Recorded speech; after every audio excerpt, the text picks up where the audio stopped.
জেলা থেকে সরাসরিতে এবার অন্যান্য খবরের দিকে নজর রাখতেই হবে। পূর্ব মেদিনীপুরে কংগ্রেসের গোষ্ঠীদ্বন্দ্ব, আর সেই গোষ্ঠীদ্বন্দ্বে উত্তেজনা। পূর্ব মেদিনীপুরে কংগ্রেস কার্যালয়ের সামনে রীতিমতো গন্ডগোল, প্রদেশ কংগ্রেস সভাপতির সামনেই গন্ডগোল।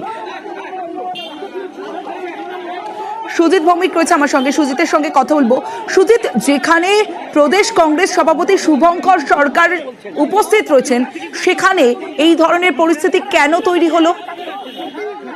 সমষ্টি দেখো, রাজ্য সভাপতি ছিলেন, জেলা সভাপতি ছিলেন এবং জেলার নেতা এবং বলা যায় যে ব্লক সভাপতিরাও ছিলেন, এবং সেই সভাতেই কিন্তু এ ধরনের ছবি। কি ছবি?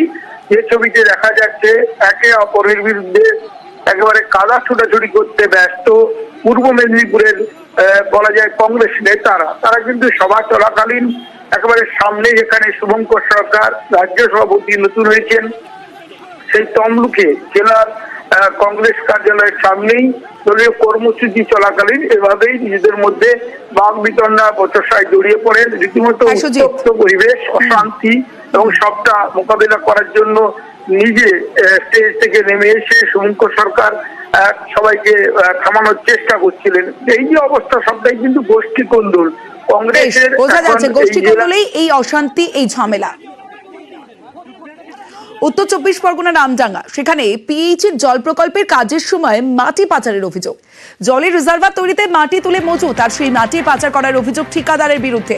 প্রতিবাদে বিক্ষোভ স্থানীয়দের, ঠিকাদার অভিযোগ মানতে নারাজ।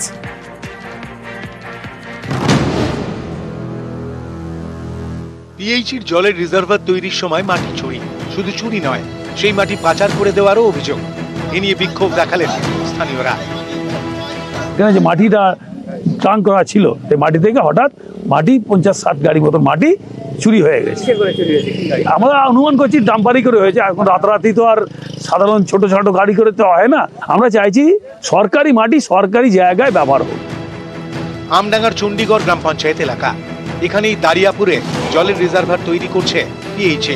রিজার্ভার তৈরির জন্য মাটি তুলে মজুত করা ছিল। মজুত রাখা মাটি ডাম্পারে করে পাচার হয়ে যাচ্ছে বলে অভিযোগ। গ্রামবাসীদের অভিযোগের আঙুল ঠিকাদারের দিকে। প্রতিবাদে এদিন বিক্ষোভ দেখান স্থানীয়রা।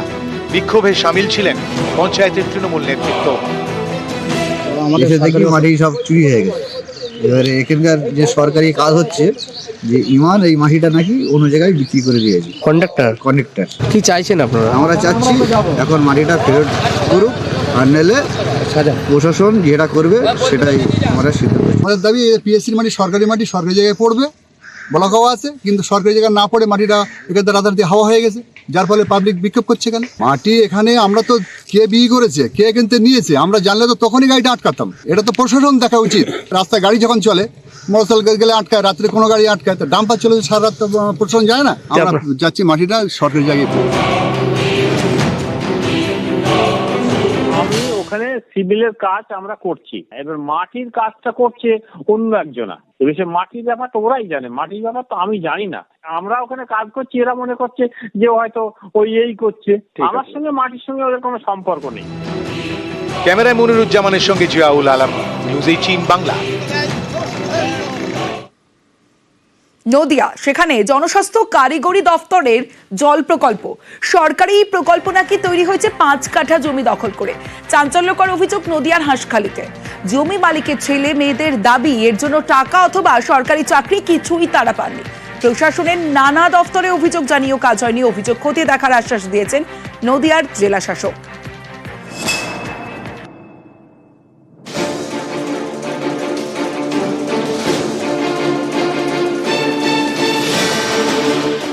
পাঁচ কাঠা জমিতে জল প্রকল্প তৈরি হয়েছে রিজার্ভার, এসবই নাকি তৈরি হয়েছে নিয়ম না মেনে, জমি দখল করে।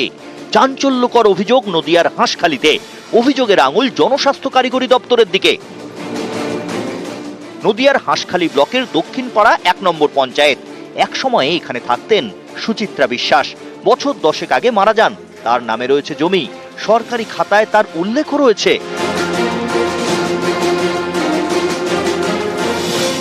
অভিযোগ, ব্যক্তিগত মালিকানাধীন এই জমি দখল করে নেয় জনস্বাস্থ্য কারিগরি দপ্তর। মোট 5 কাঠা জমি বেহাত, সেখানে বসানো হয় সরকারি বোর্ড। 2016 সালে তৈরি হয় জল প্রকল্প। এখান থেকে বাড়ি বাড়ি জল যায়। সুচিত্রা বিশ্বাসের ছেলেমেয়ের দাবি, প্রকল্পের জন্য জমি নেওয়ার আগে তাদের থেকে কোনো অনুমতিই নেয়নি পিএইচই। এমনকি জমির বিনিময়ে টাকা অথবা চাকরি কিছুই মেলেনি। এ নিয়ে হাঁসখালির বিডিওর কাছে একাধিকবার অভিযোগ জানিয়েছেন, কিন্তু কোনো লাভ হয়নি। শেষমেশ চিঠি লেখেন নবান্নে।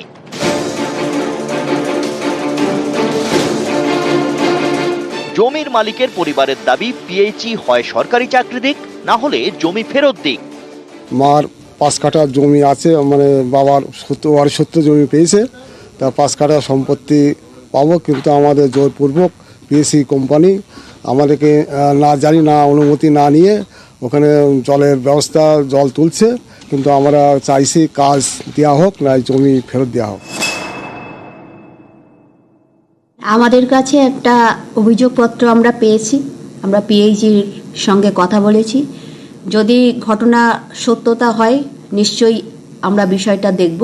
জমি যদি গভর্নমেন্ট নেয় তার মূল্য সে পাবে, না হয় তার বাড়ির একজন কাজ পাবে। যদি এর অন্যতা হয়ে যায় নিশ্চয়ই আমরা তদন্ত করে বিষয়টা দেখব এবং যেটা ব্যবস্থা নেওয়ার আমরা নেব। আমরা কমপ্লেনটা আমরা এনকোয়ারি করে তদন্ত করে আমরা অ্যাকশন নেব যদি কিছু থাকে। নদিয়া থেকে সমীর রুদ্র, নিউজ 18 বাংলা।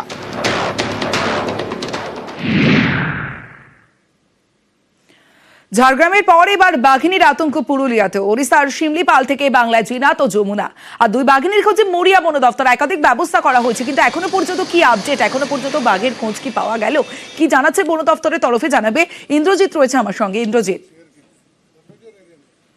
দেখো তো অবশ্যই একেবারে রাইকা জঙ্গলে বানোয়ানের এই বাঘের লাস্ট ট্র্যাক করে পাওয়া গেছে রেডিও কলারের মাধ্যমে, কিন্তু বন দপ্তর কি হিমশিম খেতে হচ্ছে এই বাঘিনীকে একেবারে বাগে আনতে। তার কারণ বন দপ্তর ইতিমধ্যেই ছাগল, শূকর টোপে দিয়েছে, খাঁচা রেখেছে, ঘুম পাড়ানি গুলির ব্যবস্থা করে রেখেছে, ফলে সব রকম ব্যবস্থা রেখেছে। বন দপ্তরের 15টি টিম রয়েছে যারা বিভিন্নভাবে বাঘের নজরদারি চালাচ্ছে। তবে সব থেকে বড় বিষয় হচ্ছে যে সামনে দুটো গ্রাম রয়েছে রাইকা জঙ্গলের কাছে, কেসরা ও শিরিগাড়ু বলে দুটি গ্রাম রয়েছে। বন দপ্তরের বিশেষ নজর রয়েছে যাতে গ্রামে কোনোভাবেই না চলে আসে, এবং সাধারণ মানুষ যারা উৎসাহ যারা রয়েছে বাঘ দেখার জন্য তারা যাতে কোনোভাবে ওই এলাকায় না যায় সেই বিষয়গুলি নজর রাখছে। তবে এই লাস্ট খবর পাওয়া হচ্ছে, আমরা যেটা জানতে পেরেছি যে এখনো বাঘের সেভাবে খোঁজ পাওয়া যায় সম্ভব হয়নি এখনো পর্যন্ত। বেশ, জঙ্গলের মধ্যে ও ঠিকই আছে, সুস্থভাবেই আছে।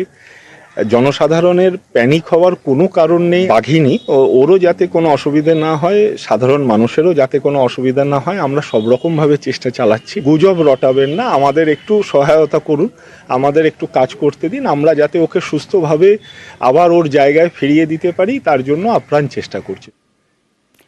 পুরুলিয়ায় তল্লাশি চলছে, আর অন্যদিকে বেলপাহাড়ি, শীতের বেলপাহাড়িতে জোড়া বাঘিনীর ভয়।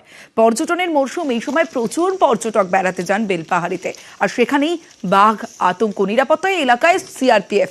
রাজু রয়েছে আমার সঙ্গে। রাজু, আমাকে আরো বিস্তারিত জানাবে, আপডেট জানাবে। রাজু,